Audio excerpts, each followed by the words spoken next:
수업 시작하겠습니다. 반갑습니다. 자, 오늘 520페이지 대수선부터 보도록 하겠습니다. 대수선.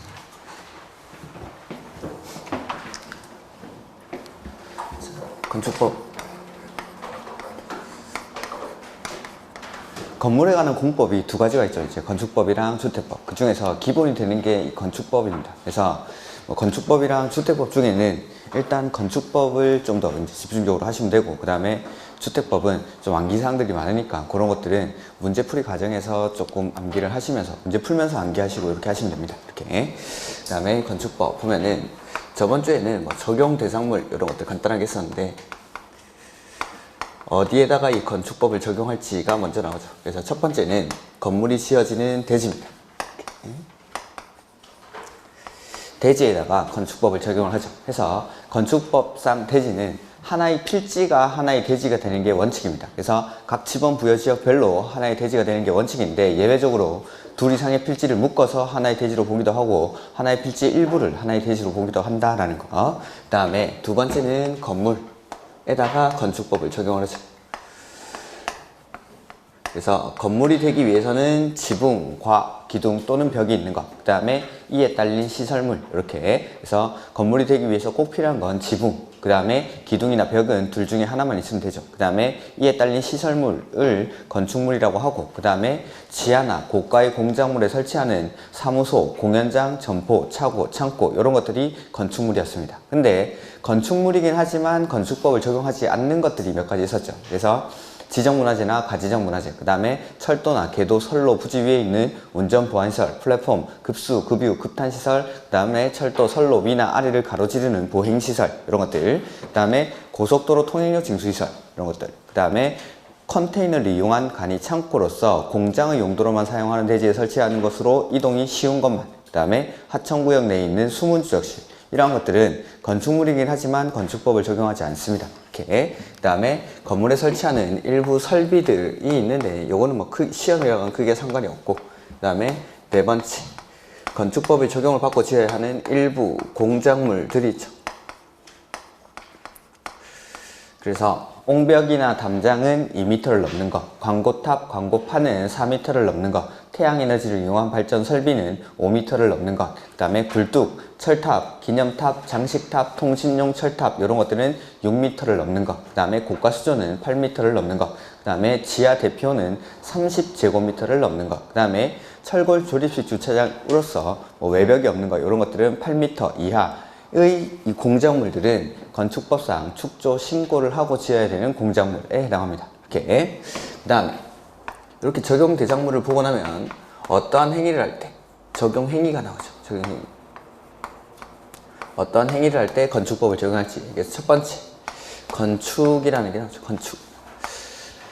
건축법상 건축이라는 거는 신축, 증축, 개축, 재축, 이전 이렇게 5가지를 건축법상 건축이라고 한다라고 저번 주에 여기까지 했었고, 그 다음에 두 번째는 대수선, 그 다음에 세 번째는 용도 변경. 이러한 행위들을 할 때 건축법을 적용을 합니다. 건축하거나 대수선하거나 용도 변경할 때. 그 다음에 건축법 역시 공법, 규제법이니까 어떠한 규제를 받는지가 나오는데, 원칙적으로 건물을 건축하거나 대수선할 때는 허가받고 합니다. 허가받고. 그래서 허가에 나오는 것들, 허가권자라든지 허가 취소 사유, 허가 제한 사유, 허가 거부 사유 이런 것들이 있을 겁니다. 그 다음에 원칙은 건물 지을 때 허가받고 해야 되는데 신고하고 짓는 건물이 있습니다. 그 다음에 세 번째는 국가나 지자체가 건물 지을 때는 허가나 신고에 가름해서 협의라는 걸 합니다. 협의. 그 다음에 네 번째, 가설건축물인데 이 가설건축물이 허가받고 짓는 가설건축물이 있고 신고하고 짓는 가설건축물이 있습니다. 그 다음에 건물을 지을 때 허가든 신고하고 나서 건물을 다 짓고 나서 건물을 사용하기 전에는 사용 승인을 받습니다. 사용 승인. 이런 사용 승인에 관한 규정들. 이렇게. 그래서 이러한 규제들을 받으면서 건물을 짓는데 이제 실제로 한번 건물을 지어보는 거죠. 해서 건물을 이렇게 대지에다가 짓는 겁니다. 여기서 다시 대지를 또 배우게 되는데, 우리가 이제 맨 처음에 적용 대상물에서 배우는 대지는 대지가 뭔지, 대지의 정의에 대해서 배우는 거고, 여기서는 건물이 지어지기 위한 대지는 어떠한 요건을 갖춰야 하는지를 배웁니다. 이렇게. 이렇게. 그 다음에 여기서 파생돼서 나오는 게 뭐 첫 번째는 조경이라든지 두 번째 공개공지, 그 다음에 세 번째는 대지의 분할 제한, 그 다음에 네 번째 둘 이상의 용도 지역 등에 걸칠 때 어떠한 규정을 적용하는지, 이런 것들이 대지에서 배우는 부분들. 그 다음에 이 대지에 건물을 짓기 위해서는 대지는 반드시 도로에 접해 있어야 된다. 그래서 도로를 배워요. 도로. 밖에 나가보면 우리 도로가 많이 있는데 그 중에서 건축법상에서 도로로 인정받기 위한 요건이 필요합니다. 요건이.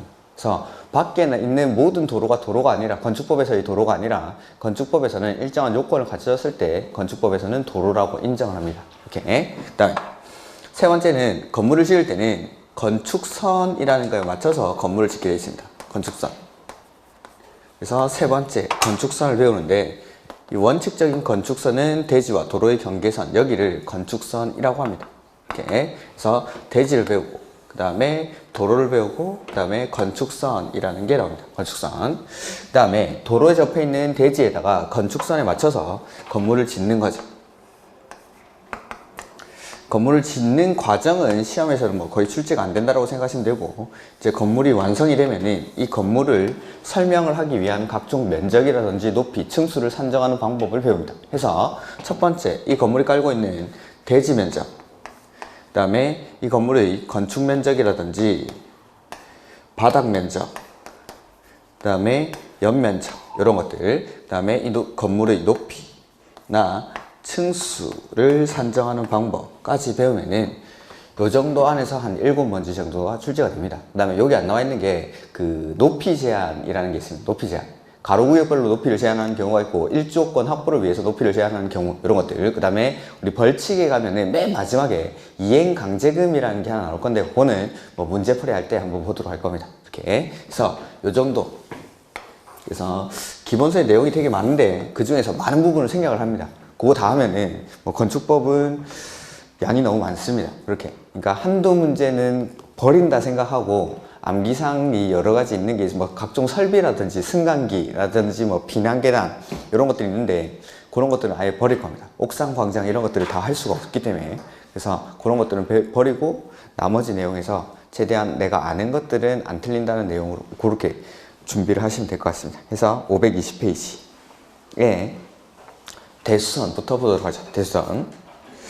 거기 1번, 2번, 3번, 4번 박스 안에 1번, 2번, 3번, 4번까지 나눌 거고, 그 다음에 5번, 6번, 8번을 나눌 거고, 이렇게 할 겁니다. 그래서 박스 위에 먼저 보면은 대수선이란 건축물의 기둥, 보호, 내력벽, 주계단 등 구조나 외부 형태를 수선 변경하거나 증설하는 것으로서 증축, 개축 또는 재축에 해당하지 아니하는 것. 거기 밑줄 아시죠? 증축, 개축 또는 재축에 해당하지 아니하는 것. 그래서 자, 1번부터 4번까지 보면은 1번이 내력벽, 그 다음에 두 번째 기둥, 세 번째는 보, 네 번째는 지붕 틀, 이러한 것들을 증설,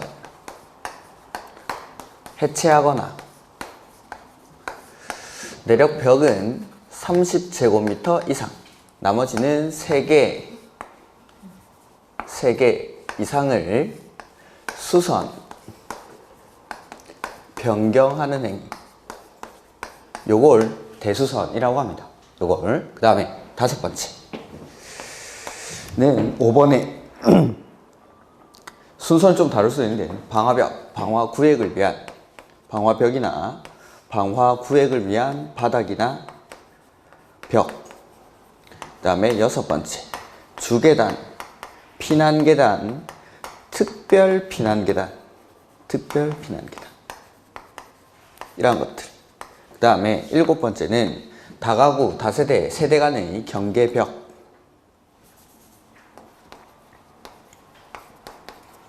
이것들을 역시 증설, 해체하거나 수선, 변경하는 행위, 이러한 것들을 대수선이라고 합니다. 이렇게 자 보면은 아직 마지막에 하나 남아있긴 한데 그걸 일단 놔두고 이렇게 나눠가지고 아래랑 위에랑 차이점을 봐야 되는데, 첫 번째, 위에 내력벽, 기둥, 보, 지붕틀, 얘네들은 뭐였죠? 우리가 아직 안 했는데 저 뒤에 보면은 524페이지? 524페이지 보시면은 3번에 주요 구조부라는 게 나오죠. 주요 구조부는 6가지가 있다고 했죠. 내력벽, 기둥, 바닥, 보, 주계단, 지붕틀, 이런 것들. 내, 기, 바, 보, 지, 주, 이렇게. 이 주요 구조부들. 앞에 있는 네 가지는 주요 구조부. 그러니까 집에서 그냥 리모델링하고 이런 것들은 대수선이 아닙니다. 그러니까 이런 건물에서 중요한 부분들을 증설, 해체하거나 수선, 변경할 때 이러한 행위를 대수선이라고 하고, 건축법 적용을 받으니까 그냥 하면 안 되고 허가받고 해야 됩니다. 그냥 하면 안 되고 허가받고. 그러니까 집에서 우리가 공사하고 하는 것들, 리모델링 공사할 때는 그냥 합니다. 그거 그냥 하는데 대수선이 아니기 때문에. 근데 만약에 리모델링을 좀 크게 하는 거죠. 뭐 이렇게 내력벽이라든지 기둥 같은 걸 건들면서 대수선을 합니다.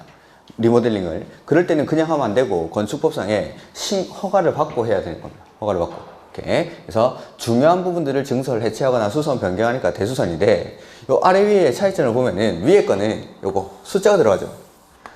증설, 해체 앞에는 숫자가 없는데 수선, 변경할 때 그때 30제곱미터 이상 3개 이상을 수선, 변경해야 대수선. 이렇게. 근데 요 밑에 있는 것들 보면은 증설, 해체 앞에도 숫자가 없고 수선, 변경 앞에 숫자가 있습니까? 없습니까? 없죠. 그러면은 요거는 몇 제곱미터를 수선, 변경해야 대수선입니까? 그런 게 없죠. 1제곱미터 한 개만 건드려도 대수선입니다. 1제곱미터 한 개만 수선, 변경해도 대수선. 그러니까 위에 거는 건물에서 중요한 부분들이니까 30제곱미터 이상 3개 이상을 건드리면 대수선인데, 얘네는 뭐냐고 보죠. 얘네는 방화벽, 방화 구획을 위한 바닥이나 벽, 주계단, 피난계단, 특별 피난계단, 그 다음에 다가구 다세대 시대 간의 경계벽, 얘네들은 1제곱미터 한 개만 수선, 변경해도 대수선이랍니다. 이렇게. 그래서 위에 게 주요 구조부다면은 요거는 울트라 주요 구조부입니다. 울트라 주요 구조부. 엄청 중요한 거니까 조금만 건드려도 대수선. 조금만. 이렇게. 그래서 위에 거랑 주요 구조부랑 울트라랑 이걸 구분하셔가지고 증설, 해체라는 말이 들어가면은 일단 둘 다 대수선입니다. 증설, 해체는. 증설, 해체는 숫자 볼 것도 없이 대수선인데, 수선, 변경이란 말이 나왔을 때, 수선, 변경이 나왔을 때는 앞에 게 주요 구조부일 때는 숫자를 확인하시고, 근데 수선, 변경이라도 앞에 게 울트라, 얘네들에 해당할 때는 숫자 볼 필요도 없이 수선, 변경 역시 대수선에 해당한다라는 거. 근데 우리 박스 위에 뭐 밑줄 안 쳤죠? 증축, 개축, 재축에 해당하지 아니하는 것. 증축, 개축, 재축에 해당하지 아니하는 것. 자, 예를 하나 들어보면은 내력벽 25제곱미터를 증설합니다. 대수선입니까? 아닙니까? 맞죠? 증설 앞에는 숫자를 볼 필요가 없습니다. 증설, 해체 나오면 무조건 대수선. 이런 것들은 문제풀이 가가지고 연습을 한번 실제로 해볼 겁니다. 그러니까 증설, 해체가 나오면 숫자 볼 필요도 없이 대수선. 맞는데 내력벽을 25제곱미터 증설한 결과 건물의 높이가 3m 증가했다랍니다. 자, 높이가 증가죠. 이건 뭐죠? 건축물의 연면적, 뭐 바닥면적이라든지 층수, 높이가 증가하면 그거는 증축입니다. 증축. 그러니까 요 위에 거는 대수선이 맞는데 대수선의 결과 이 건물의 높이가 3m 증가하면은 이게 증축이 되니까 대수선에 해당하는 행위라도 결과적으로 증축에 해당할 때는 이걸 대수선으로 보지 않고 증축으로 보겠다라는 겁니다. 밑줄 친 내용이. 그러니까 대수선을 했는데 그게 증축, 개축, 재축에 해당할 때는 대수선이 아니라 증축, 개축, 재축에 해당합니다. 이렇게. 그래서 일단은 요거 위에 주요 구조부랑 울트라로 구분하고, 주요 구조부든 울트라든 둘 다 증설, 해체 나오면 숫자 볼 것도 없이 대수선인데, 수선, 변경일 때 마지막으로 주요 구조부는 숫자 확인하고 울트라는 숫자 확인할 필요도 없이 수선, 변경 역시 대수선에 해당한다라는 거. 이런 것들. 그 다음에 마지막에 9번 건축물의 외벽에 사용하는 마감 재료를 역시 증설 해체할 때는 숫자 없으니까 대수선 맞고, 그 다음에 수선 변경할 때는 30제곱미터 이상을 수선 변경할 때 건축물의 외벽 마감 재료도 대수선 해당 사항입니다. 외벽 마감 재료까지. 그 다음에 용도 변경은 후술한다라고 돼 있는데 저는 지금 하죠. 560페이지 가시면 됩니다. 560페이지. 자, 건축법 적용 행위는 건축은 신축, 증축, 대축, 재축 이전. 그 다음에 대수선은 방금 보신 거. 그 다음에 세 번째, 용도 변경이라는 걸 할 때 이 건축법을 적용합니다. 용도 변경. 건축물의 용도 변경은 개념은 그냥 한번 읽어보시면 될 것 같고, 그 560페이지, 용도별 건축물의 종류라는 게 나오죠. 자, 용도 변경은 내가 이 건물을 거기 1번에 있는 단독주택, 으로 쓰고 있었는데 이 단독주택을 바꾸는 겁니다. 일반 음식점 이런 식으로. 아니면은 여기 우리 학원이 있는데 학원을 종교시설 이렇게 바꾸고 싶습니다. 아니면 저희 옆에 병원이 있는데 이 병원을 뭘로 바꿔보지? 학원 같은 걸로 바꿔보죠. 이렇게 단독주택을 일반 음식점, 이종근생으로 바꾸고 학원 이런 게 이종근생이나 교육연구시설일 수 있는데 요거를 종교시설로 바꿉니다. 내지는 병원, 의료시설인데 의료시설을 학원이나 이종근생으로 바꿀 때 이걸 허가받고 바꾸는지 신고하고 바꾸는지 아니면 허가 신고도 필요가 없는지 이러한 것들이 용도 변경입니다. 용도 변경.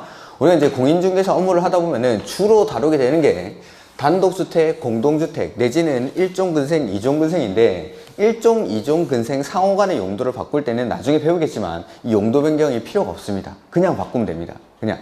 그러다 보니까는 어떤 분이 실무하시는 분들이 와서 질문하더라고요. 야, 내가 할 때는 1종, 2종 이 사이에 바꿀 때 그냥 바꾸는데 이거 필요하냐고. 아, 필요하죠. 그분은 1종, 2종 근생만 하니까 그렇지. 상가 같은 거 할 때는 이런 게 많이 필요하겠죠. 학원 같은 거 중개한다든지 아니면은 병원 같은 거 요새 메디컬 센터 이런 거 많이 들어오는데 메디컬 센터 중간에 병원 같은 게 있었는데 다른 용도로 쓴다든지 아니면은 학원 같은 거 있다가 학원의 그 건물주가 이제 딱 이게 매입을 해가지고 좋은 임차인으로 바꾸겠다라고 해서 이거를 병원들을 다 넣는 겁니다. 이런 식으로 해가지고 상가 건물을 중개할 때 이럴 때는 이러한 것들이 많이 활용이 됩니다. 많이. 그래서 밖에서도 많이 활용이 되기 때문에 시험에서도 자주 출제가 된다라고 생각하시면 됩니다. 근데 최근에는 좀 뜸하다가 29회 때 한번 나오고 작년에 또 안 나왔었는데 이거는 언제든지 출제가 될 수 있는 부분입니다. 용도 변경은. 그래서 이 건물의 용도가 29가지가 있습니다. 29가지가. 여기 1번부터 아마 29번까지 있을 겁니다. 568페이지까지. 요거. 그래서 건물의 용도를 크게 나누면은 29가지의 용도군으로 구분을 합니다. 그리고 각각의 29가지의 용도군들마다 해당하는 건물의 종류가 한 130여 가지 정도 된다고 생각하시면 됩니다. 그러니까 우리나라에 있는 모든 건물의 종류를 다 구분을 해보면은 29가지로 나눌 수가 있습니다.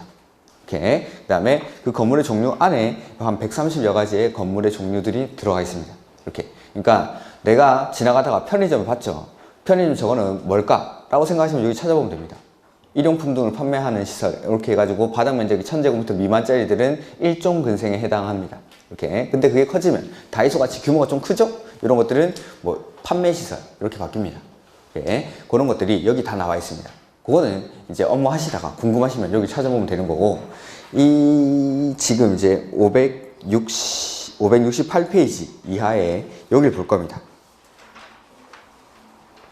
569페이지에 있는 표가 하나 있는데 그 표를 제가 이쪽 칠판에다가 옮길 겁니다. 이렇게. 그래서 그 29가지의 용도군 이게 시험에 나오냐면 나옵니다. 나오는데 제가 다음에 요약서 강의할 때 시험에 잘 나오는 것들 위주로 한번 정리를 해서 나눠 드릴 겁니다. 프린트로. 그거는 일단 놔두시고 자, 그 569페이지에 있는 표를 제가 옮길 건데 제가 이거 9가지는 외우라고 했죠. 9개의 시설군. 그렇죠? 자, 29개의 용도군 전에 건물을 다시 나눠보면은 9개의 시설군으로 크게 구분을 합니다. 9개의 시설군으로. 이걸 다시 29개의 용도군으로 세분을 하고 그 용도군들마다 방금 보신 표에 건물의 종류들이 구분이 되어 있습니다. 이렇게. 이 표를 외워야 됩니다. 표를. 자, 9개의 시설군은 어떻게 외웠죠? 그렇죠. 자, 산, 전, 문, 영, 교, 근, 주, 기 이렇게. 요거는 전국 수험생이 다 똑같이 외웁니다. 이거는 순서대로 외워야 되지 순서를 바꾸면 안 됩니다. 절대로. 자산, 전문, 영교, 근주기 해서 자는 자동차, 산은 산업 등, 그 다음에 전은 전기, 통신, 문은 문화, 집회, 그 다음에 영은 영업, 교는 교육, 복지, 그 다음에 근은 근린생활, 그 다음에 주는 주거, 업무, 그 다음에 그 밖인데 그 하면 이상하니까 기타 이렇게 부르면 기타. 그래서 자산, 전문, 영교, 근주기 요거는 순서대로 반드시 자, 산, 전, 문, 영, 교, 근, 주, 기 이렇게. 그 다음에 이 각각의 시설군들마다 해당하는 용도들이 있는데 그걸 한번 적어보면 자동차는 뭐 표 그대로니까 표를 보시면 되고 노트를 보셔도 상관없습니다. 자는 자동차 하나밖에 없죠. 자동차. 그 다음에 산업등 요건데 산업등은 운수, 공장, 창고, 그 다음에 자원순환 관련 시설, 그 다음에 위험물 저장 및 처리 시설, 그 다음에 묘지 관련 시설, 그 다음에 장례시설 이렇게. 그 다음에 전기통신은 발전, 그 다음에 방송, 그 다음에 문화집회는 문화집회시설군, 그 다음에 종교시설, 위락시설, 관광휴게시설 이렇게. 그 다음에 영업은 다중생활시설, 판매시설, 운동시설, 숙박시설. 그 다음에 교육복지는 의료시설, 교육연구시설, 그 다음에 노유자시설, 그 다음에 수련시설, 그 다음에 야영장시설, 그 다음에 근리는 뭐 1종, 2종 밖에 없고 1종, 2종. 그 다음에 주거 업무는 단독주택, 그 다음에 공동주택, 그 다음에 업무시설, 그 다음에 교정군사시설 이렇게. 그 다음에 기타에는 동식물 관련 시설이 나옵니다. 이 표를 통째로 외우셔야 문제를 풀 수가 있습니다. 자, 문제가 어떻게 나오냐면은 판매를 발전으로, 발전을 창고로, 창고를 관광으로, 관광을 노예자로, 노예를 종교로, 종교를 자원으로, 자원을 위락으로, 위락을 업무로, 업무를 다중으로, 다중을 운수로 바꿀 때 허가받습니까? 신고합니까? 가 문제입니다. 그러니까 이 표를 못 외우면은 문제를 손도 못 대고 틀리는 겁니다. 이 표를 통째로 외우셔야 문제를 풀 수가 있습니다. 자, 일단 이 표를 외우기 전에 위에 있는 시설군, 그러니까 문화집회시설군에서 자동차, 산업 이렇게 올라갑니다. 위로 올라갈 때는 허가받는 겁니다. 위로 올라갈 때. 그러니까 위쪽에 있는 시설이 약간 위험한 시설이라고 좀 생각하시면 됩니다. 그러니까 용도 변경을 위로 올라갈 때는 어렵게 만들어 놓은 겁니다. 근데 이렇게 밑으로 내려올 때 반대로, 그러니까 발전해서 다중생활시설이라든지 뭐 종교시설에서 뭐 교육연구시설 이렇게 바꾼다. 밑으로 내려오죠. 이럴 때는 신고합니다. 신고. 올라갈 때는 허가받고 내려갈 때는 신고하고, 올라갈 때는 허가받고 내려갈 때는 신고하고. 그 다음에 같은 시설군 안에서 바뀝니다. 같은 시설군 안에서. 즉 문화집회시설 이런 것들을 종교시설이나 위락시설 이렇게 바꾸는 거죠. 그래서 뭐 여기 문화집회시설 CGV 영화관이었습니다. 영화관. 이거를 나이트클럽으로 바꿉니다. 그러면은 같은 지금 문화집회시설군 안에서 바뀌죠. 이럴 때는 대장의 기재사항 변경 신청을 합니다. 이게 무슨 말이냐면은 우리 건축물이 있으면 건축물 대장이 있겠죠. 건축물 대장을 떼보면은 요거 29개의 용도군 중에 하나가 써져 있습니다. 그러니까 CGV일 때는 여기 건물의 종류가 용도가 문화집회시설 이렇게 써져 있었겠죠. 근데 이걸 나이트클럽으로 바꾸면은 문화집회시설군으로 써져 있던 걸 위락시설 이렇게 바꿔줘야 됩니다. 그래서 대장의 용도란에 문화집회시설군으로 써져 있던 걸 위락시설로 바꿔야 되니까 대장의 기재사항 변경 신청이라고 부릅니다. 이렇게. 자, 올라갈 때 뭐 봤죠? 내려갈 때는 신고. 같은 시설군 안에서 바뀔 때는 대장의 기재사항 변경 신청. 그러니까 같은 문화집회시설군, 같은 영업시설군, 같은 교육복지시설군 안에서 바뀔 때는 대장의 기재사항 변경 신청을 합니다. 이렇게. 그 다음 방금 대장의 기재사항 변경 신청은 같은 시설군 안에서 바뀔 텐데 만약에 같은 용도 안에서 바뀔 때는 어떻게 하냐라는 게 나옵니다. 같은 용도 안에서 종교시설이라는 예를 들어볼까요? 교회가 스님이 하루 이제 시주를 받으러 다니고 있는데 주말에 교회 앞을 지나가는 거죠. 그 교회가 완전 대박입니다. 신도가 엄청 많죠. 저 자리에 절을 세우면 대박 날 것 같은데 하면서 목사님과 빅딜을 하는 거죠. 팔아라 교회를. 내가 여기 절을 세우겠다. 교회 스님도 목사님도 오케이 해서 교회를 절로 바꿉니다. 자, 교회일 때도 종교시설이고 절일 때도 종교시설이죠. 즉 같은 용도 안에서 바뀝니다. 이럴 때는 그냥 하면 됩니다. 그냥 같은 용도 안에서 바뀔 때는. 그러니까 용도가 기존에도 종교시설, 바꾸고 나서도 종교시설이니까 그냥 바꾸면 된다는 거죠. 그 다음에 1종근생, 2종근생 상호 간의 용도 변경도 건축 제한이 허용하는 범위 안에서는 그냥 하면 됩니다. 이렇게 이런 것들 해서 이 표를 외우셔야 됩니다. 자, 앞에 있는 자산 전문 연교 군주기 요거는 순서대로 무조건 요 그대로 외워야 됩니다. 그대로. 그러니까 요걸 외워놔야 자산 전문 연교 군주기 순서대로 외워야 이게 올라가는지 내려가는지를 알 수가 있으니까 이 순서를 외워야. 근데 이 뒤에 거는 상관없습니다. 그냥 외우시면 됩니다. 그냥 자기가 편한 대로. 일단 뭐 제가 할 수 있는 거는 두 문자 따드리는 거 정도까지는 제가 한번 해보죠. 자동차는 뭐 자동차밖에 없으니까 됐고, 산업 요거는 좀 많은데 말을 한번 만들어 보겠습니다. 말을. 자, 운수, 공장, 창고에 가죠. 운수, 공장, 창고에 가니까 뭐가 있냐면 자원순환 관련 시설이 있습니다. 자원순환 관련 시설. 운수, 공장, 창고에 가니까 자원순환 관련 시설인데 이게 밟으면 위험합니다. 밟으면 위험한데 밟아서 묘지에 가서 장례를 치렀다. 이렇게. 운수, 공장, 창고에 갔더니만 자원순환 관련 시설이 있죠. 이게 밟으면 위험한데 밟아서 묘지에 가서 장례를 치렀습니다. 그 다음에 전기는 발전소에서 나오고, 뭐 통신은 방송국에서 나오고, 뭐 이렇게 기억하시고. 그 다음에 문화집회시설구는 죄송합니다. 두 문자를 못 만들었습니다. 이거는 뭐 어떻게 해도 말이 안 돼서 그냥 분필이 왜 부러지지? 문, 종, 위, 관 이렇게. 주말에 사람들이 많이 모이는 곳입니다. 주말에 사람들이 많이 모이는 곳.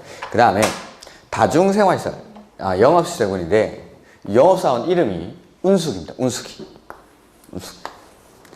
영업사원 운숙이가 영업을 잘하는 거죠. 그래서 물건을 다 팔았습니다. 다 판 운숙. 영업사원 직업이 이름이 운숙이. 다 판 운숙이. 그 다음에 교육복지인데 교육과 복지가 함께 있는 곳이 이 대학병원입니다. 대학병원. 인턴, 레지던트 가리키고 아픈 사람 고쳐주고 이렇게 대학병원. 교육복지는 대학병원인데 이 대학병원을 가니까 교수님이 계시죠. 의대, 교수, 교수. 끝났었는데 얼마 전에 야영장이 들어오면서 야라고 한번 붙여주죠. 의대 교수, 교수야 이렇게. 의대 교수, 교수야. 의교, 노수야 이렇게. 의대 교수, 교수야. 그 다음에 근리는 1종, 2종밖에 없습니다. 그냥 1종, 2종. 근데 요 다중생활시설, 이게 고시원인데 고시원 중에 바닥 면적이 500제곱미터 미만짜리들은 2종근생이고 이게 바닥 면적이 500제곱미터 이상이 되면은 숙박시설로 바뀝니다. 그래서 2종근생 중에 요 다중생활시설은 요 위로 영업시설군으로 올려놓은 겁니다. 이렇게.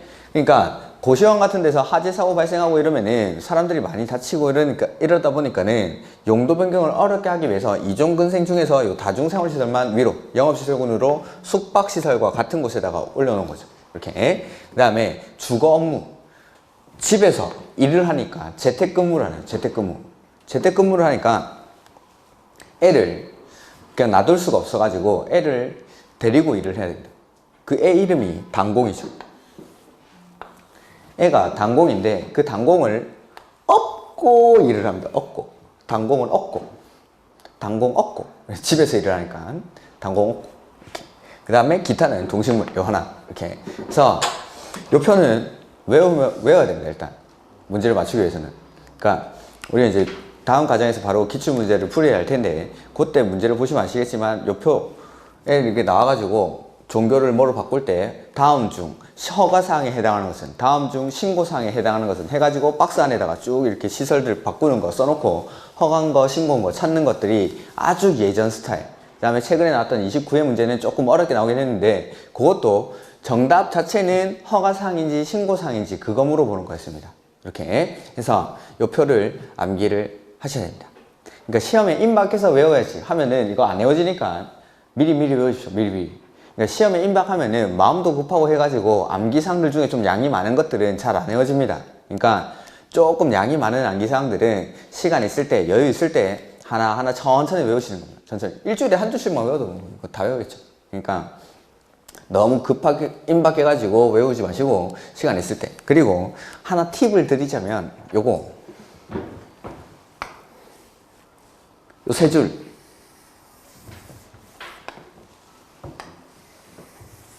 시험에 집중적으로 출제합니다.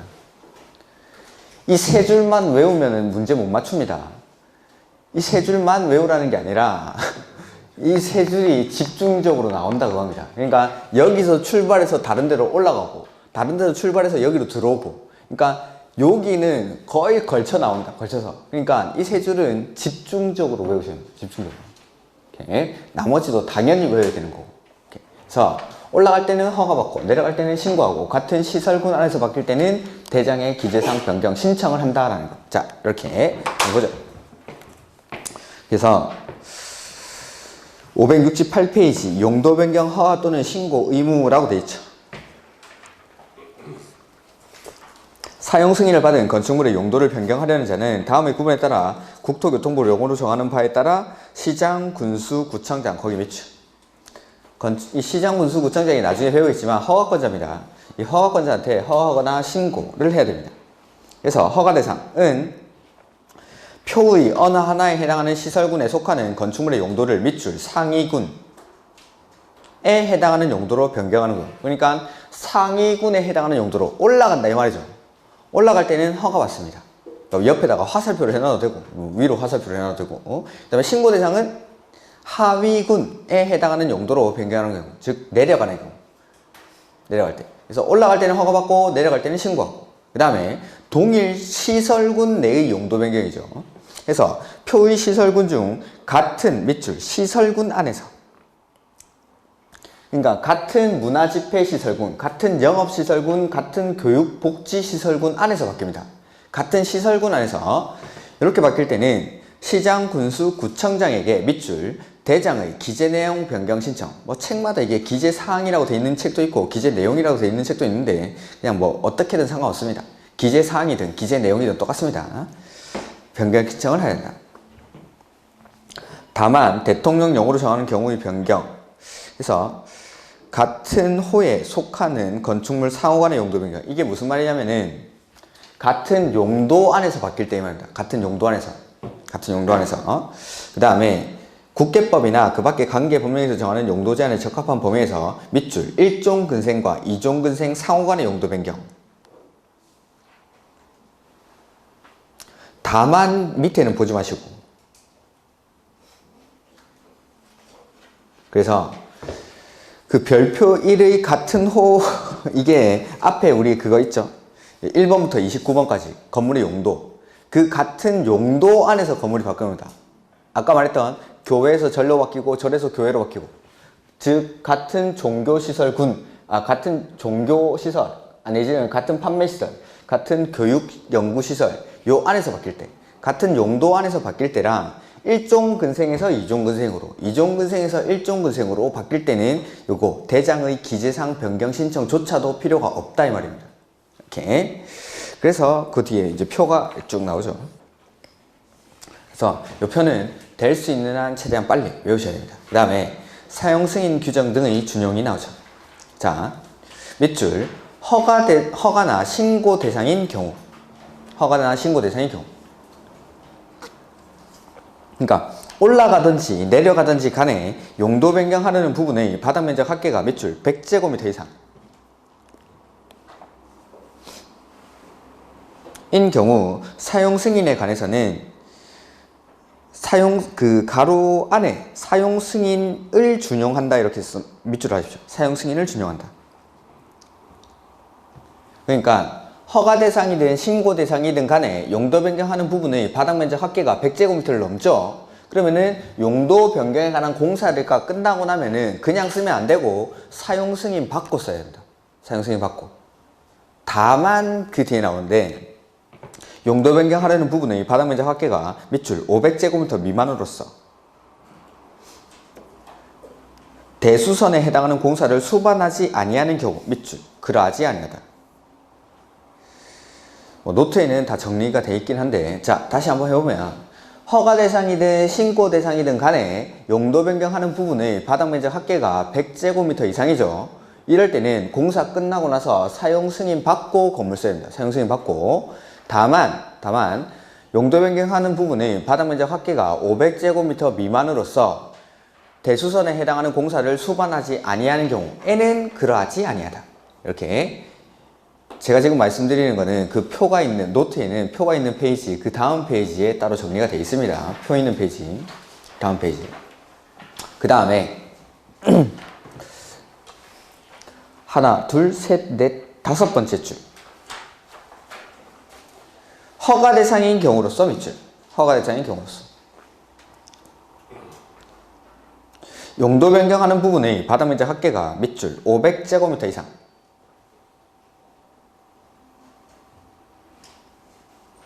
인 용도 변경 가로 띄워놓고 의 설계 밑에서 두 번째 줄 설계에 관해서는 법 23조를 준용한다 라고 되어 있는데 그게 뭐냐면은 건축사가 반드시 설계를 해야 됩니다. 건축사가. 그러니까 방금 읽은 건 다섯 번째 줄에 아까 용도 허가 대상이죠. 올라가는 경우입니다. 올라가는 경우. 그러니까 위험한 걸로 바꾸는데 그 바닥 면적이 500제곱미터 이상이죠. 그러니까 용도 변경을 어렵게 하는 건데 그것도 면적도 큽니다. 이럴 때는 설계를 반드시 건축사가 해야 된다. 건축사가. 이렇게 해서 다시 한번 보면 이제 이런 게 나올 때가 됐습니다. 앞에 뭐 이거 허가 대상인지 신고 대상인지 이거는 너무 많이 물어봤습니다. 그러니까 허가 대상인지 신고 대상인지 이런 것들 옆에 571페이지 기출 체크 있죠? 네. 쉬는 시간에 한번 풀어보시면 됩니다. 이런 게 아주 전형적인 옛날 스타일 문제입니다.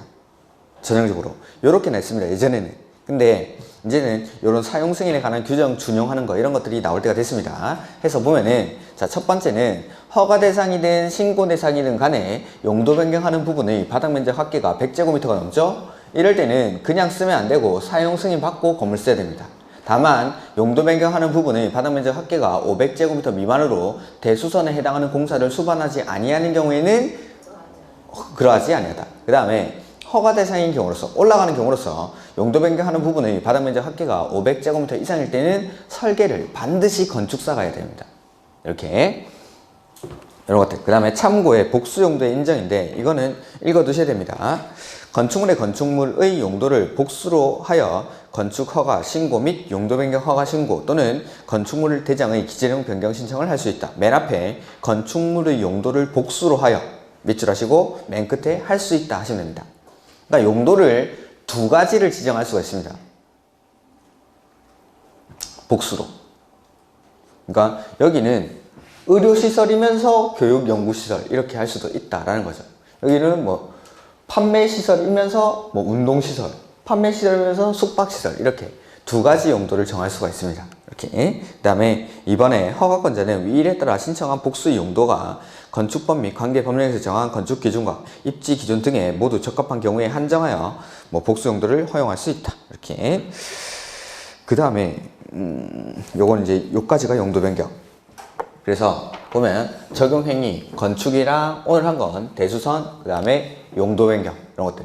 이러한 행위들을 할 때 건축법을 적용을 하게 됩니다. 그 다음에 이제 어떠한 규제를 받는지가 나오죠. 그래서 건축하거나 대수선 할 때는 원칙, 허가받고 합니다. 허가받고. 그래서 건축 허가를 이제 봐야겠죠. 건축 허가를 보기 전에 521페이지 잠깐 오죠.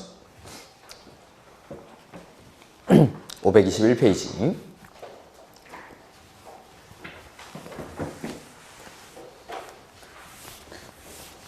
거기 보면 건축법 적용 대상 지역이라는 게 나옵니다. 건축법 적용 대상 지역.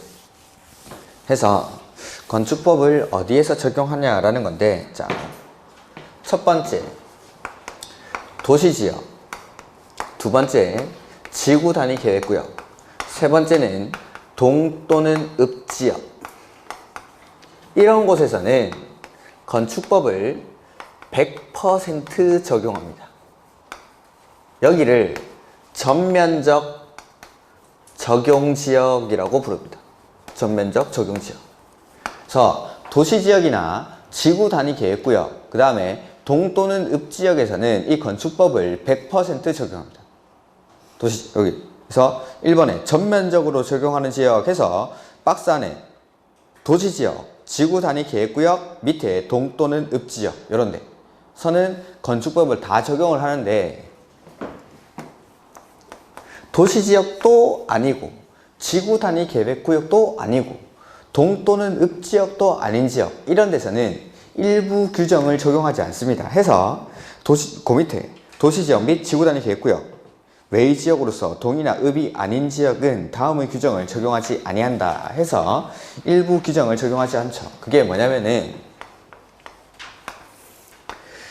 대지와 도로와의 관계, 뭐 오늘 할 겁니다. 그 다음에 도로의 지정, 폐지, 변경, 이런 것들. 그 다음에 건축선에 관련된 규정들.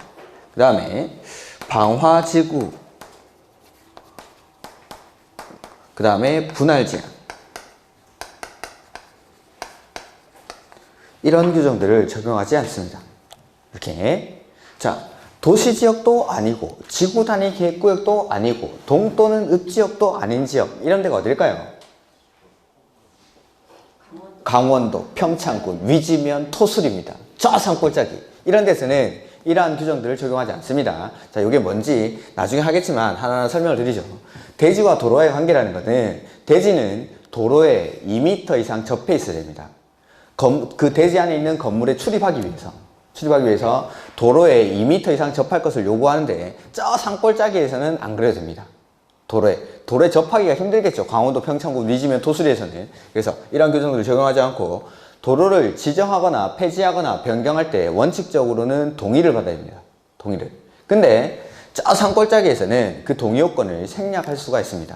도로를 지정하거나 폐지하거나 변경할 때, 도로를 지정할 때의 이해관계인은 누굴까요? 그 도로 부지의 소유자들, 토지 소유자들. 그게 도로로 지정이 되면은 내가 그 토지를 활용할 수 없을 테니까 그 토지 소유자가 이해관계인이 되어서 그 사람한테 동의를 받아야 됩니다. 그 다음에 폐지하거나 변경할 때, 도로를 폐지하거나 변경할 때 이해관계인은 누굴까요? 그 도로를 쓰고 있는 사람들. 도로를 지금 사용하고 있는데 이 도로를 폐지하거나 다른 쪽으로 옮기겠답니다. 그러면은 그 도로를 사용하고 있는 사람들이 이해관계인이겠죠. 그래서 그런 사람들, 이해관계인에게 동의를 받고 도로를 지정하거나 폐지하거나 변경해야 됩니다. 근데 자, 저 강원도, 평창군, 위지면, 토수리에서 도로를 폐지하거나 변경하려고 합니다. 이해관계인이 누굽니까? 도로 쓰고 있는 사람 누구죠? 고라니, 멧돼리, 오소리 한테 동의를 받을 필요는 없겠죠. 그래서 이렇게. 그다음에 뭐 건축선 이런 거, 방화지구. 그 방화지구도 화재가 났을 때 옆에 건물로 불이 옮겨 붙을까봐 건물을 뭐 이렇게 내화 구조로 하고 불연 소재를 써서 건물을 지으라는 건데, 저 산골짜기에서는 건물들이 뭐 띄엄띄엄 써져 있습니다. 그러면 그 연사의 위험이 근본적으로 차단이 되는 거죠. 그 다음에 분할 제한, 주거지역 60, 상업공업 150, 녹지 200, 기타 60 미만으로 분할하는 걸 허용하지 않는다. 이런 규정들도 적용을 하지 않겠다라는 겁니다. 여기서는. 그래서 저 산골짜기라고 생각하시면 됩니다. 그런 데서는 이러한 규정들을 적용하지 않는다라는 게 건축법 적용에 관한 부분들. 그 다음에 건축법 적용의 특례, 이거 그냥 통째로 보지 마십시오. 그 다음에 건축법상의 주요 개념, 지하층은 저번에 말씀드렸는데, 건축물의 바닥이 지표면 아래 있는 층으로서 건축물의 바닥이 지표면 아래 있는 층으로서 바닥에서 지표면까지의 평균 높이죠. 최고 높이 아니고 최저 높이 아니고 평균 높이가 해당 층 높이의 2분의 1 이상인 것, 즉 평균적으로 땅에 묻힌 부분이 더 많은 것, 이걸 지하층이라고 합니다. 지하층. 그 다음에 뭐 설치 기준 이런 것들은 보실 필요가 없고, 그 다음에 거실 이런 것들은 그냥 한번 읽어보시고, 주요 구조부 이런 것들도 아까 말씀드렸고, 그 다음에 건축 관계자는 건축주만 보시면 되겠습니다. 건축주. 건축주란 건축물의 건축, 대수선, 용도 변경, 건축 설비의 설치 또는 공작물의 축조에 관한 공사를 발주하거나 현장 관리인을 두어 스스로 공사를 하는 자를 건축주라고 합니다. 그래서 건축법에서는 건물 짓는 사람을 건축주라고 부르고, 주택법에 가면은 이 건축주가 사업주체로 바뀝니다. 사업주체. 이렇게. 그 다음에 관계 전문 기술자 이런 것 밑에 싹 다 안 봐도 됩니다.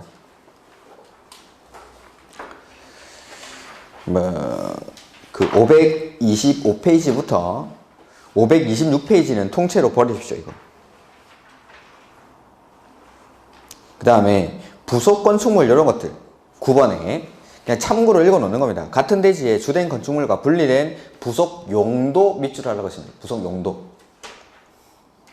부속 용도. 그러니까 이게 주된 건축물인지 부속 건축물인지를 판단할 때는 건물의 크기를 가지고 판단하는 게 아니라 용도를 가지고 판단합니다. 용도. 이게 용도가 주된 용도인지 부속 용도인지 그걸 가지고 주된 건축물과 부속 건축물을 판단하고, 그 다음에 부속 용도 이런 것들은 보지 마시고 뭐 리모델링, 발코니 이런 것들은 그냥 한번 읽어보시면 되겠습니다. 그 다음에 528페이지 건축물의 높이에 따른 구분이 나오죠.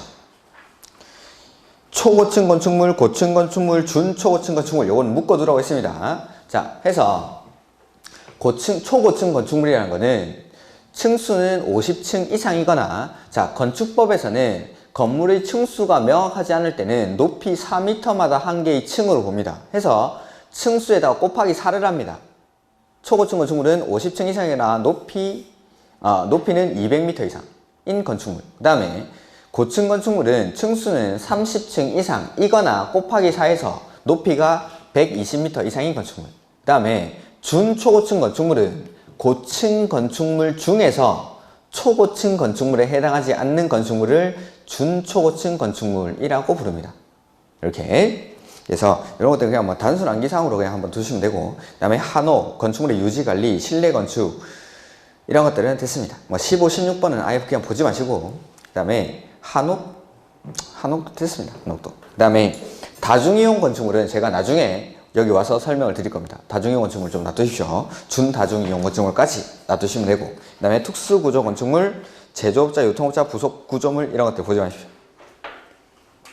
그 다음에 여기는 면적 산정 방법이 나오는데, 제가 1, 2월 달에 대지 면적이 뭔지, 건축 면적이 뭔지, 바닥 면적이 뭔지는 그 각각의 개념들만 설명을 드렸습니다. 여기까지만. 근데 여기서는 문제에 나오는 게 뭐냐면은 그 대지 면적 산정 방법이라는 게 나오고, 그 뒤에 건축 면적 산정 방법이 나오는데, 그 박스에 들어와 있는 내용들 있죠.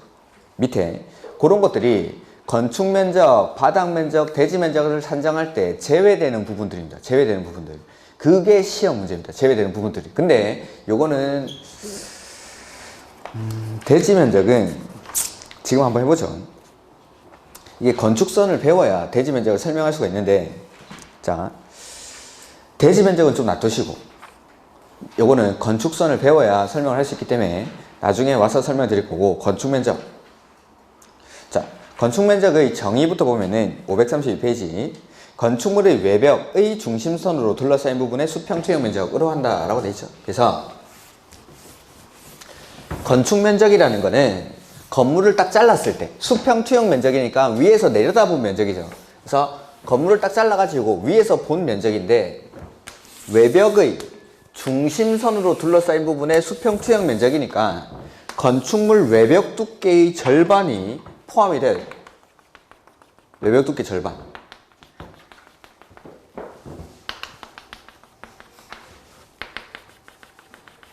여기 노란 점선 안쪽에 있는 게 이게 건축 면적입니다. 그러면은 건물이 만약에 뭐 직사각형으로 이렇게 생겼으면 상관이 없는데, 막 모양이 막 이렇게 돼 있을 수도 있겠죠. 뭐 두바이에 있는 호텔처럼. 이럴 때는 어떤 부분을 잘라야 됩니까? 가장 넓은 부분. 그러니까 건물의 어떤 부분도 이 건축 면적을 튀어나오면 안 됩니다. 이렇게. 그래서 건물 외벽의 중심선으로 둘러싸인 부분의 수평 투영 면적. 이게 정의인데 시험은 제외되는 부분들이 시험에 출제됩니다. 제외되는 부분들을. 자, 원칙적 기준 해서 처마, 차양, 부영, 그 밖에 이와 비슷한 것으로서 외벽의 중심선으로부터 수평거리 1m 이상 돌출된 부분이 있는 건축물의 건축면적은 그 돌출된 끝부분으로부터 다음의 구분에 따른 수평거리를 후퇴한 선으로 둘러싸인 부분의 수평 투영 면적으로 한다. 자, 이게 무슨 말인지 한번 보죠.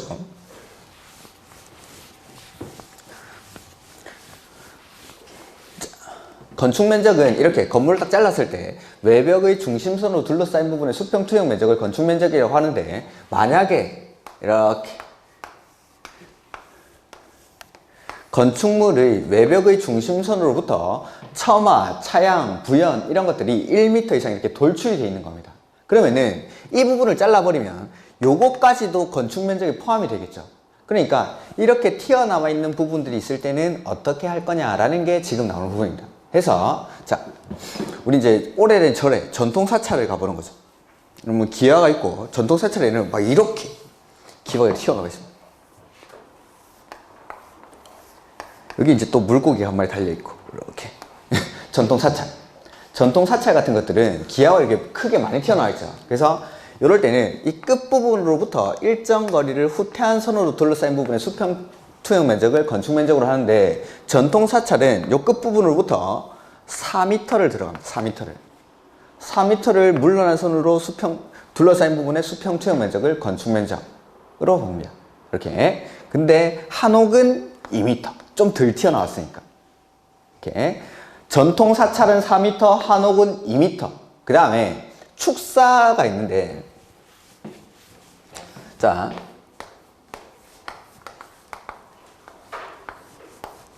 이건 축사라고 해보죠. 그러면 이 축사에 돼지, 소 이렇게 있고 여기 앞에 여물통이 있겠죠. 여러분들 밥이 비에 맞으면 먹습니까? 안 먹습니까? 소돼지도 안 먹습니다. 그래서 이 여물통, 비 안 맞게 이 앞에다가 지붕 같은 걸 이렇게 딱 내놓습니다. 이런 것들. 이런 게 있을 때는 이 끝부분으로부터 축사는 3m를 후퇴합니다. 3m를 후퇴한 선으로 둘러싸인 부분의 수평 투영 면적. 이렇게. 그 다음에 우리 이제 아파트 같은 데 가보면은 전기 자동차 충전 시설이 지상에 설치되는 데가 있습니다. 지하 주차장에 보통 설치하는데, 근데 전기 자동차 충전 시설 이런 것들도 이게 비 안 맞게 그 전기 충전하다가 감전되면 안 되니까 비 안 맞게 처마 같은 거 이렇게 내놓는데, 그런 것들도 2m를 후퇴합니다. 처마 같은 거 끝부분으로부터 2m를 물러난 선으로 둘러싸인 부분의 수평 투영 면적. 그 밖의 건물은 1m. 그 밖의 건물은 처마 같은 게 있으면은 처마 끝부분으로부터 1m를 들어가서 요 부분으로 둘러싸인 부분의 수평 투영 면적을 건축 면적으로 산정하겠다라는 겁니다. 해서 보면은 박스 안에 전통 사찰은 몇 미터? 4m. 그 다음에 축사는 3m. 한옥은 2m. 전기자동차 충전시설은 2m. 그 밖의 건물은 1m. 이렇게 기억하시면 됩니다. 전통 사찰은 4m, 한옥은 2m, 축사는 3m, 전기자동차 충전시설은 2m, 그 다음에 그 밖의 건물은 1m. 씩을 끝부분으로부터 들어와가지고 그 부분으로 둘러싸인 부분의 수평 투영 면적을 건축 면적으로 보겠다라는 거. 그 다음에 2번 보지 마십시오. 그 다음에 건축 면적에서 빠지는 부분이 있습니다. 제외되는 부분. 이런 것들이 시험에 나오는데 몇 가지만 소개를 해드리겠습니다. 자, 보면은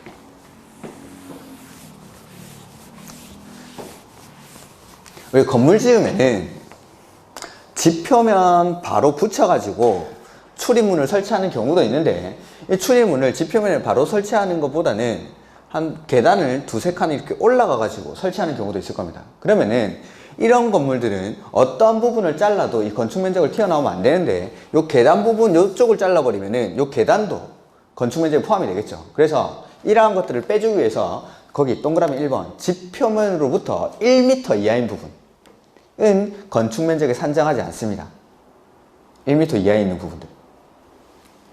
그 다음에 가로 안에 창고 중 물품을 입출고하기 위해서 차량을 접안시키는 부분은 1.5m. 거기 밑줄.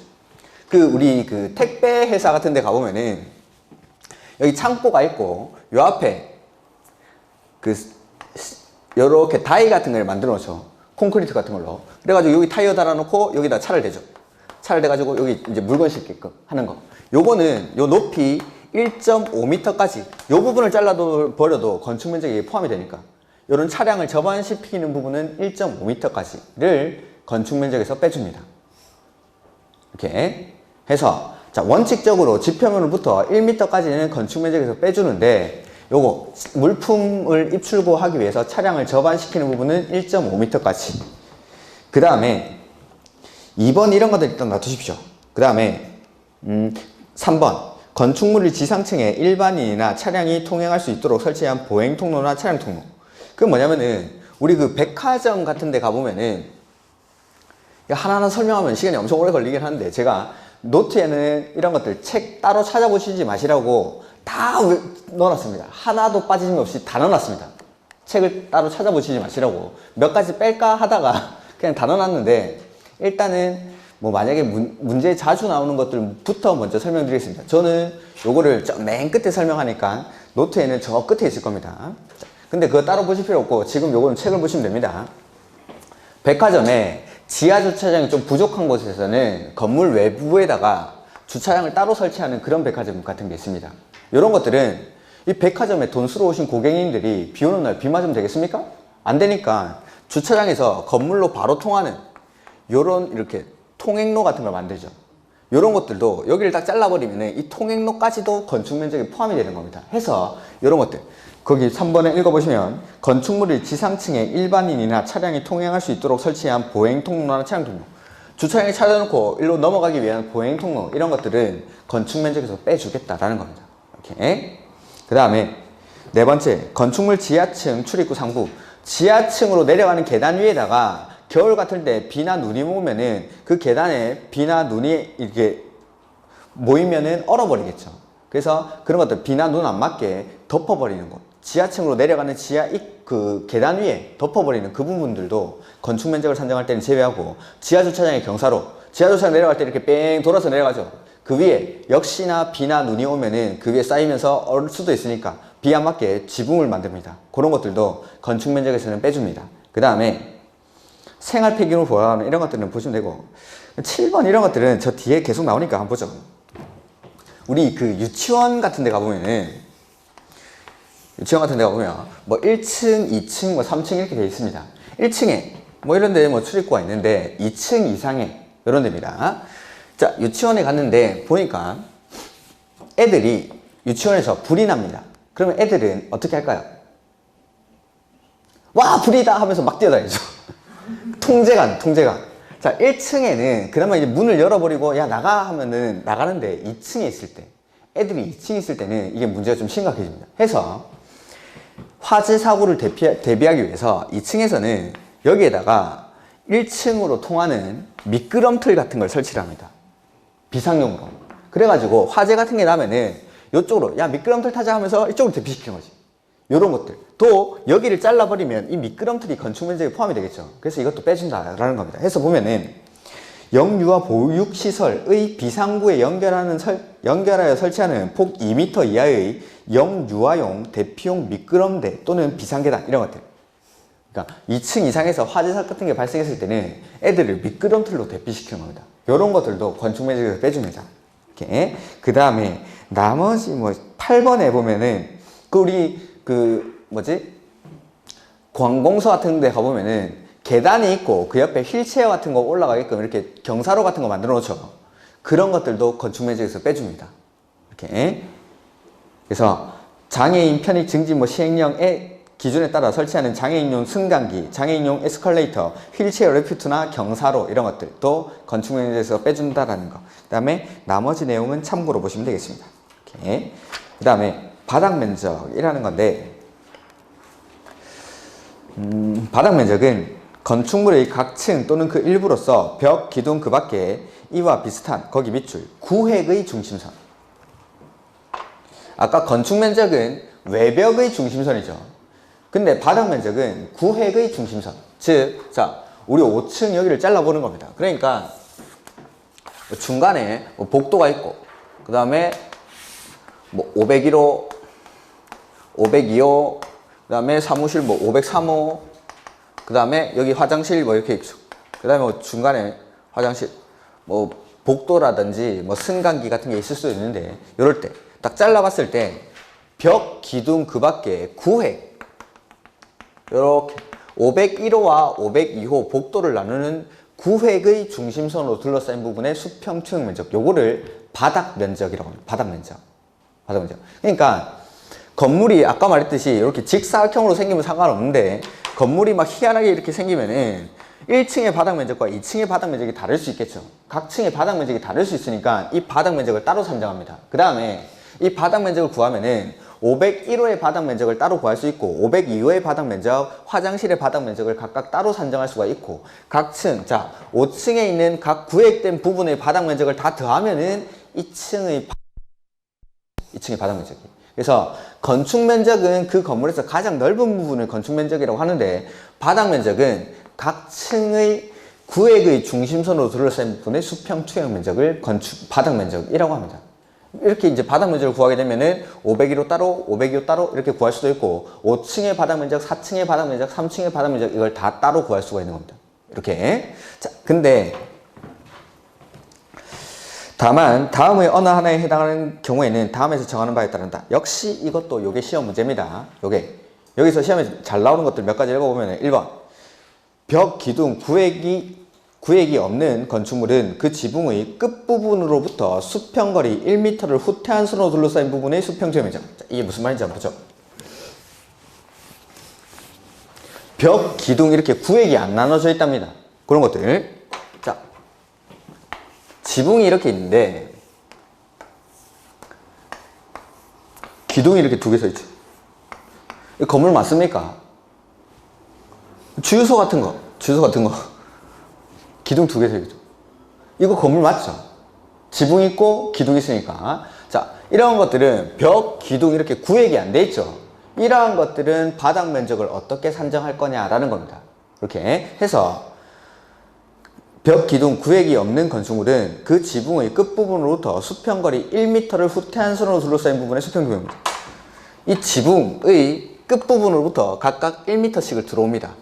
들어와가지고 이 부분으로 둘러싸인 부분의 수평 투영 면적, 이걸 바닥 면적으로 하겠다라는 겁니다. 구획이 안 돼 있으니까. 이럴 때는 지붕의 끝부분으로부터 1m씩 들어와서. 그 다음에 2번은 별표. 요게 시험에 그나마 엄청 나오는 거죠. 자, 우리 아파트 가죠. 아파트에 가니까 여기 발코니가 있어요. 발코니. 베란다라고 부르는 거. 요 발코니. 이런 것들을 묶어서 노대등이라고 부릅니다. 노대등. 노대. 노대라고 합니다. 한자어로는 노대.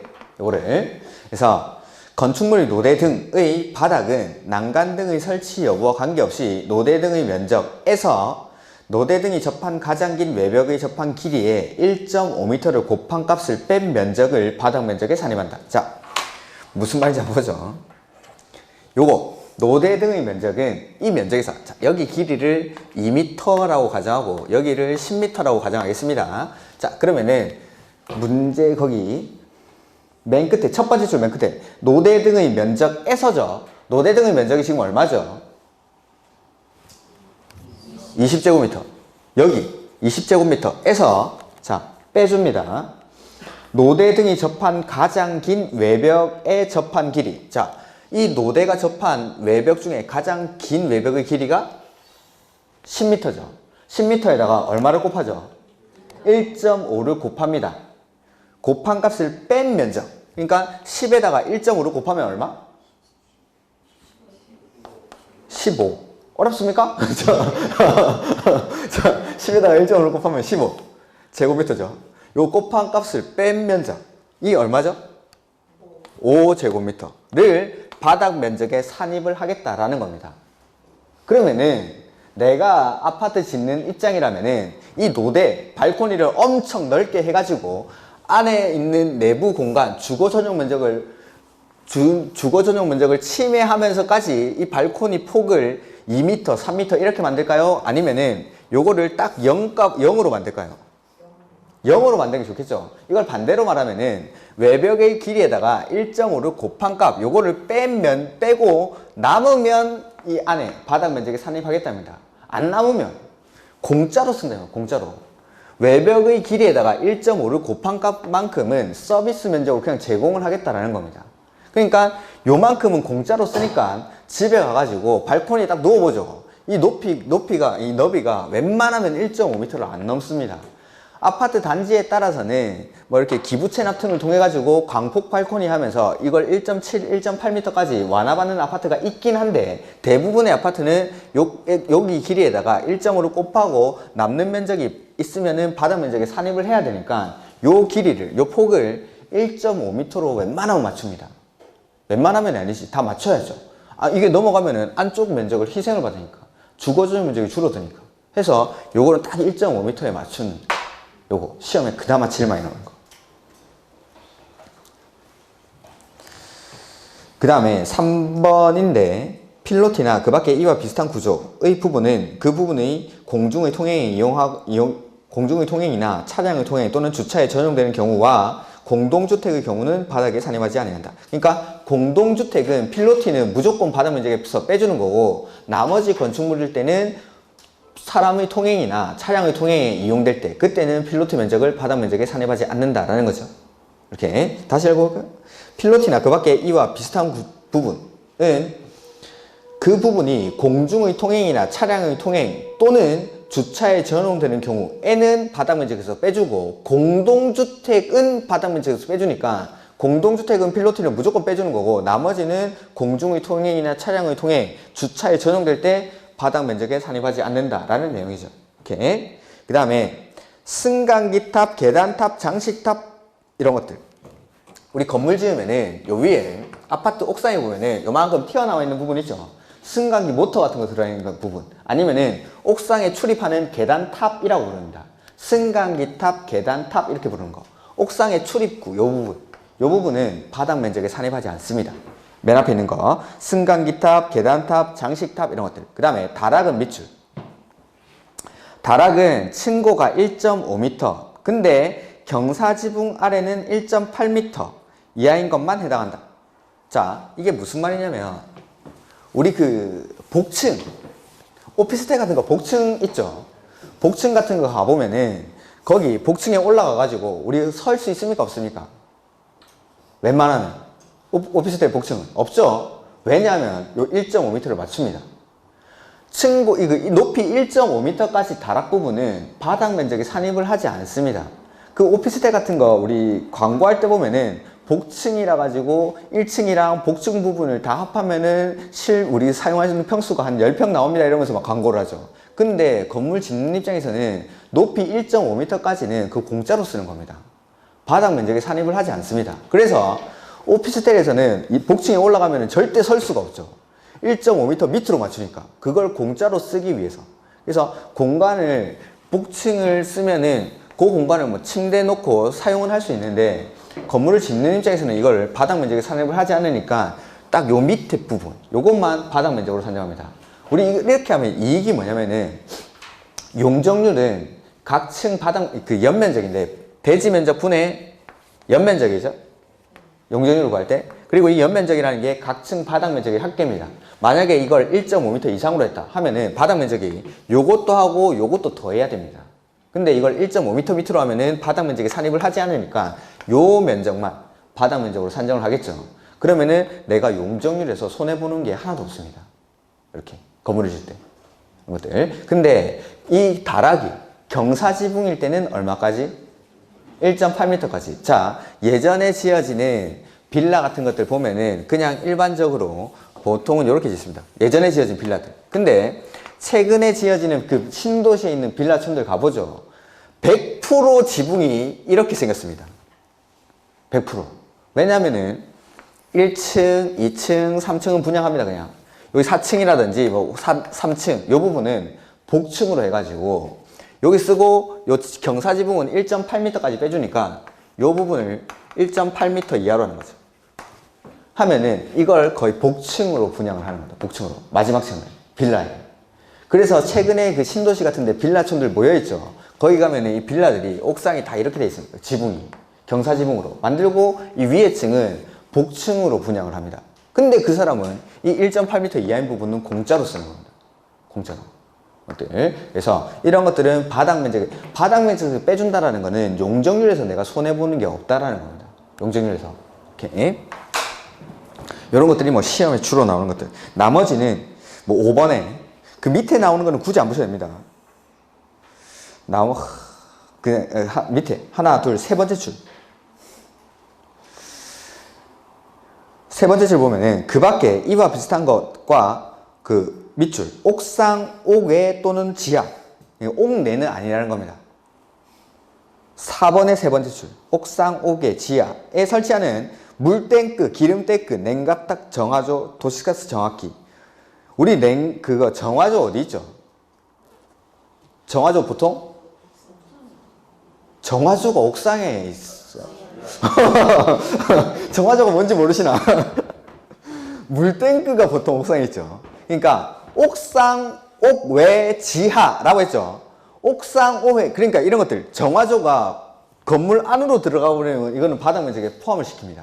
근데 옥상, 옥외, 지하에 설치하는 것으로서 물탱크, 기름탱크, 냉각탑, 정화조. 그래서 정화조가 보통은 지하에 있죠. 그리고 물탱크는 옥상에 올려놓고 이런 것들. 물탱크가 옥상에 올려놔 버리면 추울 때 이게 얼 수도 있는데도 옥상에 올리는 이유는 바닥 면적에서 빼주니까. 바닥에서 빼주니까. 그 다음에 오래된 그 건물이든지 공장 같은 데 가보면은 기름탱크를 건물 바깥에다가 이렇게 기름탱크를 설치하죠. 예전에는 목욕탕 같은 것들도 되게 오래된 목욕탕은 기름탱크 밖에 있는 목욕탕이 있었는데 그런 것들도 옥외에 설치했을 때 이걸 바닥 밑에서 빼주니까 그런 것들을 옥상에 얹거나 지하에 설치하거나 옥외에 설치합니다. 이런 것들을 알고 이렇게 건물을 보면은 아 그래서 그렇구나라는 게 보입니다. 그 빌라 같은 데 가도 이런 위에 이렇게 경사지붕으로 만들어 놓은 게 그냥 보이지 않습니다. 이게 아 저거 바닥 면적 공짜로 쓰겠구나 라고 하는 거죠. 이렇게. 그래서 왜 오피스텔의 복층에 올라가면 허리를 숙여야 하는지가 여기 나오는 거죠. 바닥이 이게 옥상 그 다락 부분이 1.5m를 넘어가 버리면 그게 바닥 면적에 포함이 돼 버리니까 1.5m 밑으로 만드는 겁니다. 이렇게. 그 다음에 나머지는 지금은 굳이 안 보셔도 되겠습니다. 지금은. 그 다음에 연면적. 요거는 우리 국계법에서 할 때 했습니다. 연면적 산정할 때 제외되는 게 4가지가 있었죠. 지하층, 부설주차장, 피난공간, 대피공간. 그래서 초고층이나 준초고층 건축물에서의 피난 안전구역, 그 다음에 경사지붕 아래 있는 대피공간, 이렇게 4가지. 시험에 무지하게 나왔던 거죠. 연면적 산정할 때 제외되는 거. 용적률 산정할 때 연면적에서 제외되는 부분. 요거는 그냥 연면적 산정할 때는 당연히 포함이 됩니다. 다만 용적률 산정 시 연면적에서 제외되는 것들. 이렇게. 그 다음에 건축물의 높이라는 게 나오는데 요거는 조금 쉬었다가 하도록 하죠.